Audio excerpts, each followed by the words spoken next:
Hello everyone, welcome to my channel. My name is SoftMwaro, and today I'll be talking about moving to the US. So there are a few things that you need to learn, at least have an idea before you start your journey to the US. Maybe you're coming just to visit, or maybe you're moving here officially to start a new life in the US. So what are the important things you need to at least have an idea?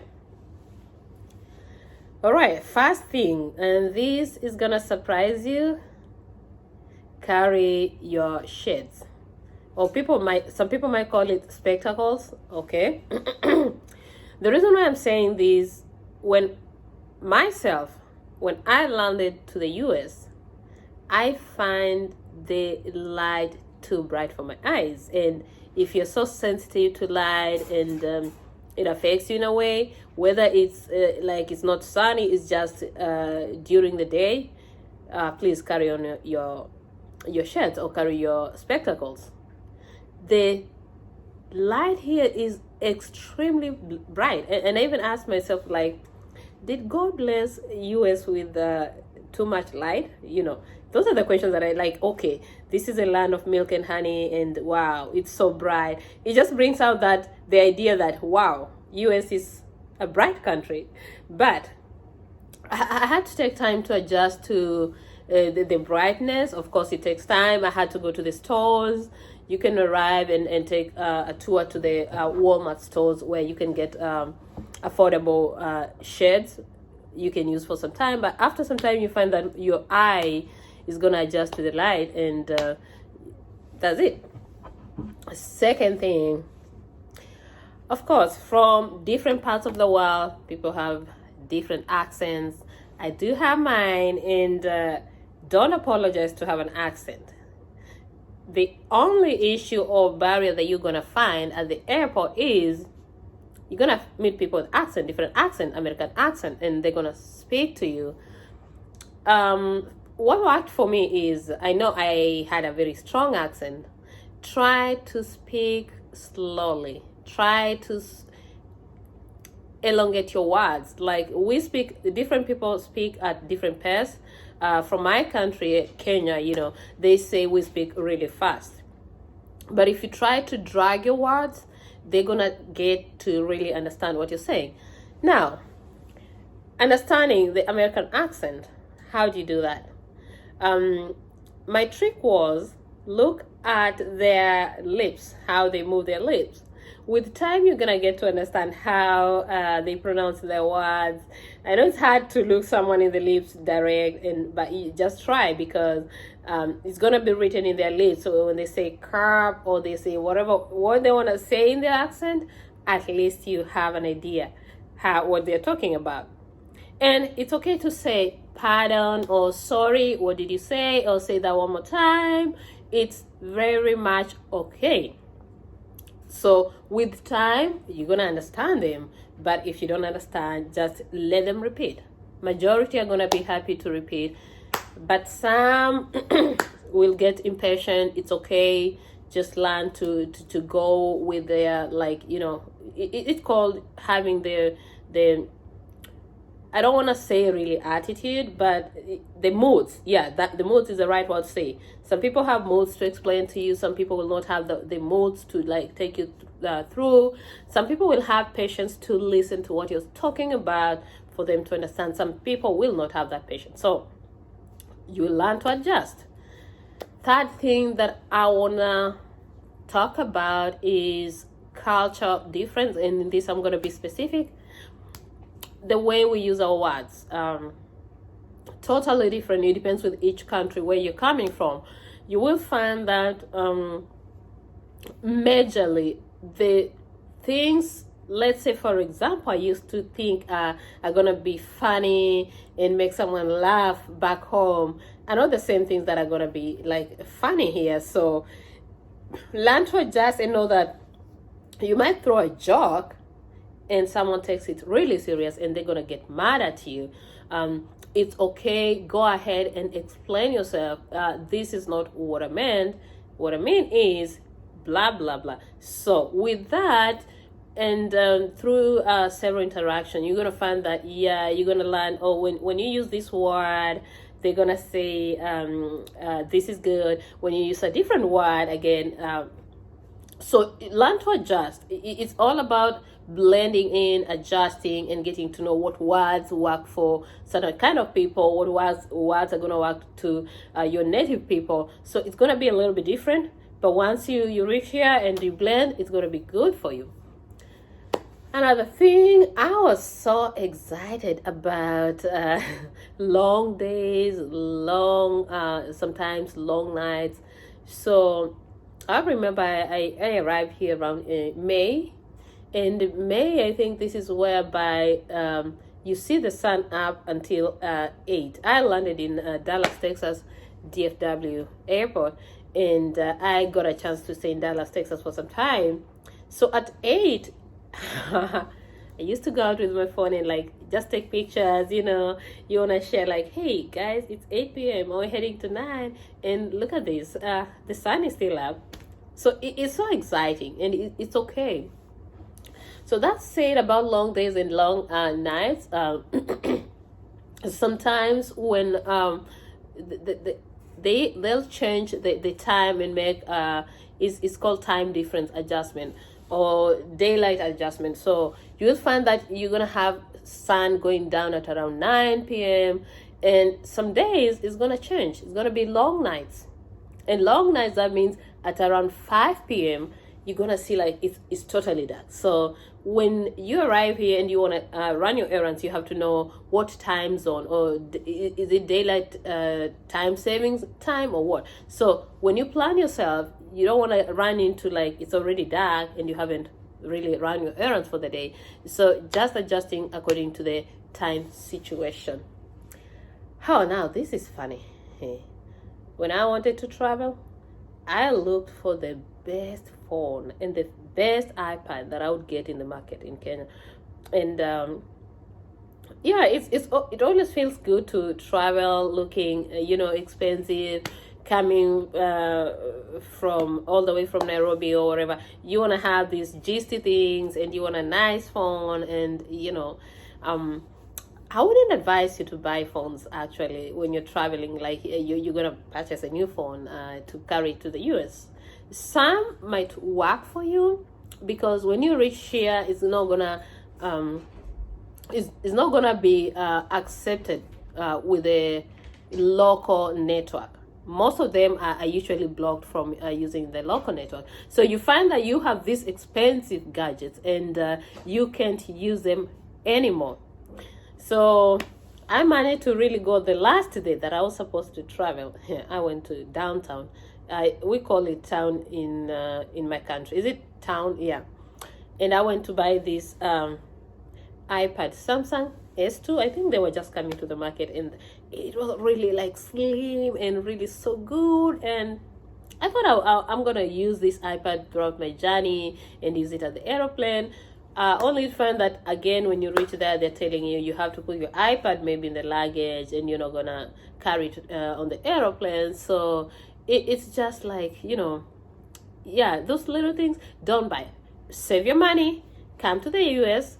We have so many nice phones that you're gonna choose from, and they're open, they're gisty. I'm not saying Kenya you don't have good phones. You have good phones, but once you bring to the US, you will have just to use it maybe through Wi-Fi, and you don't want to do that. You want a phone that you can walk around with, you can use everywhere you go. All right, so the next thing that I'm gonna talk about is food test. Yeah, this really hit me big. For example, I'm used to eating corn. We call it in Swahili mahindi, or maize in English in Kenya. So I used to love roasted maize. Yeah, and I remember when you're going at maybe Dagoretti there and all these places you're walking around, we used to have those people who would roast this maize along the streets, and they used to taste good, and you put some salt and something tasty that you really used to make it so good. So that is the hard maize or the hard corn. that is the taste that I really like had acclimatized with. And when I arrived here in the US, so when my cousin told me like, hey, we have corn in the menu, and I was like, wow, what is corn? Corn is just like maize. So I was so eager and like, wow, we have corn here. But the first bite is like, it tasted so different. Too much sugar in it. That means so sweet. And how do you say this? It's so soft. Like it's baby maize, you know. And in Kenya we used to, like, you know, we have those strong teeth where you want to chew and chew and chew, you know. But this is so soft. It doesn't come all of it from the cob. And I didn't really like it at the first time. But trust me, after some time, it's the best corn that I've ever had. I'm not sure if I'm gonna eat the other corn. I know I still have the taste bud for that. It tasted really good when I used to be young, and you have that with your tea in the evening. When you're coming from work, you just pass by and have your maize or whatever, and go to the house and munch it. So several food are gonna taste differently. Even the meat is slightly different. We do try put Kenyan or our spices, but you're gonna find that it's slightly different. There's just something different about the meat in Kenya and in the United States. I don't know about the other parts of the world, but it's different. And what else do I think it is different? We have tea leaves here. I know you can carry some from Kenya, but it's not a guarantee that you're gonna have tea the rest of you're staying here in the United States. But tea is quite different. But we have some tea here that also, like, you know, it's not really bad, but it can be used as a replacement for the tea in Kenya, or you know. What else? Yes, talk about food, and I'm gonna take you to like the things you're used to eating back home, especially when you're coming from Kenya. Yeah, people say there's no ugali. I'm so surprised that I'm able to cook ugali here. And we have kale or spinach. Kale, let me talk about kale. Swahili, we call that sukuma wiki. Sukuma wiki, I think, is a word that came whereby, you know, this is the stable vegetables or food that people eat each and every week. So wiki is a week. So each and every week, this is the vegetable you eat. It pushes you through the week. That's why we call it sukuma wiki. Sukuma wiki. Push the week. Push the week. Anyway, that aside. So we have kales and we have ugali. And surprisingly, you can get some goat meat. It's not going to taste like really the same, but it's equally tasty and good as Kenyan meal. So don't worry too much and say, oh, I'm going to miss my ugali. The ugali is good. Actually, the ugali is good. I currently like what I'm eating. The only difference is the particles. Sometimes you might get some are so fine and some are so coarse, and you know, and surprisingly, if you don't know where to buy this ugali, you can only buy the nice unga from maybe majority of Kenyan stores, or you can, some of them you can get them from Indian shops. It's not so original like Kenyan, but anyway, there is this food here. So you will find that some of the cornmeal, they call it cornmeal or unga, they add salt in it. There's a time I cooked that ugali. The first time was like, wow, what's this? But after I got used to that salt in ugali, and I was like, wow, it tastes good. So it's all about like adjusting, really. Like, what are your taste buds at that time? I ate salted ugali, and it tasted so good here in the US. So that said, you're gonna find so many. We have Kenyan stores that are gonna sell you maybe chapati, and we have other chapati forms that you can get in Indian stores, which are equally good. So we're good in terms of food. The only maybe food you're gonna miss, I know some people carry it and they dry managu and bring it to the US. The managu is so rare to get unless you have someone moving back and forth for that, and that's gonna take you time to really organize for that. Next, that I'm going to talk about is the economy stores. So in the US, it cuts across the board. If you want to go expensive, we have good expensive shops for you. If you want to have, if you're in the middle class, we have stores that sell basically maybe equally the same product, but at least middle class. And we have stores that are also cheaper. You know, if you want to do secondhand mitumba, we have stores like discount stores, and we have stores like Goodwill stores, and I think there's several stores that you can get mitumba type. So it's all about, do you want to go fast class, or do you want to go mitumba type? It's okay to start at a fair or mitumba type, because you know, when you come to the US, you have to really plan and organize, because you don't want to run out of your finances because you know you want to go expensive, unless you have enough saved money and you want to spend. Go to those expensive stores, brand stores. We have them. Okay. Another thing is transportation. So this is going to depend on what town you're coming to or what state you're going to be.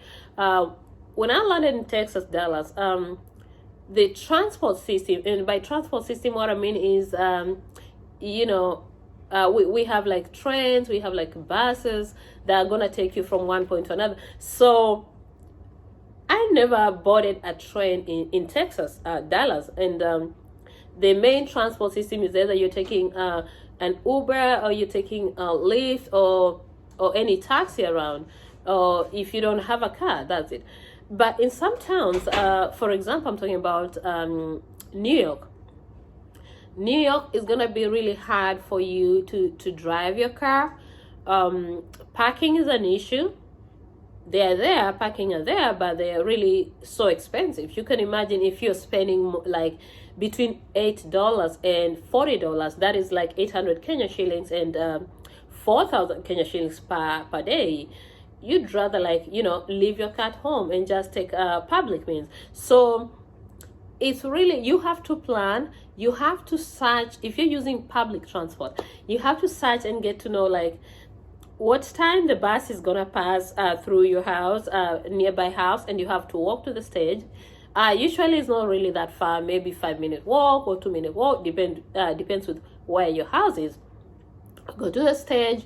If you're connecting a bus and a train in a path, so for example in New York, I would get into the bus that's gonna take me to the path station or train station, and this is gonna be I have to time the bus. When you go to the train station, it doesn't take long for trains to come all the way. It takes you across to the Manhattan, and that is New York.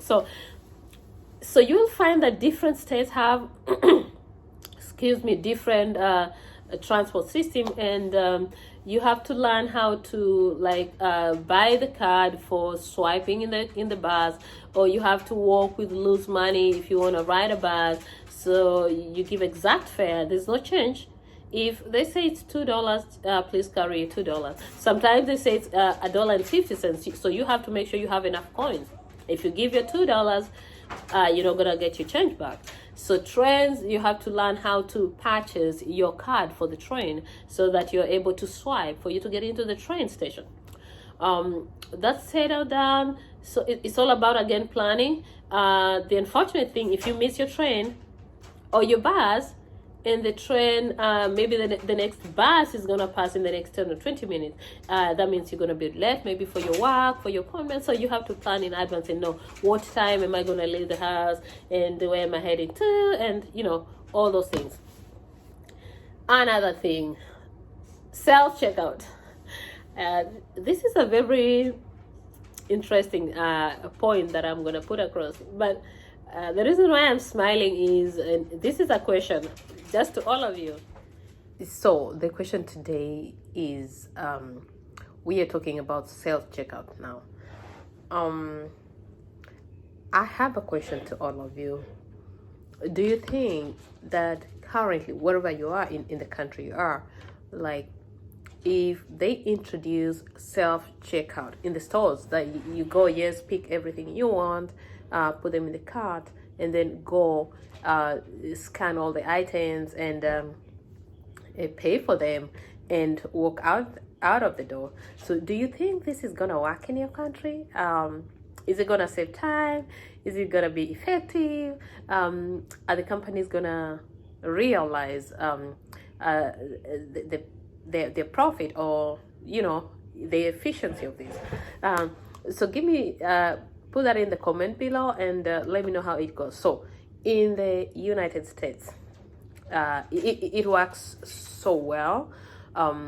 I know that there's no system maybe that is not so perfect, but this really saves time. If you want to just go in and pick one item and you don't want to go to the long line where we have the cashier, you can easily go self-checkout, scan all the items, then hit your button whether you want to pay with cash and whether you want to pay with card.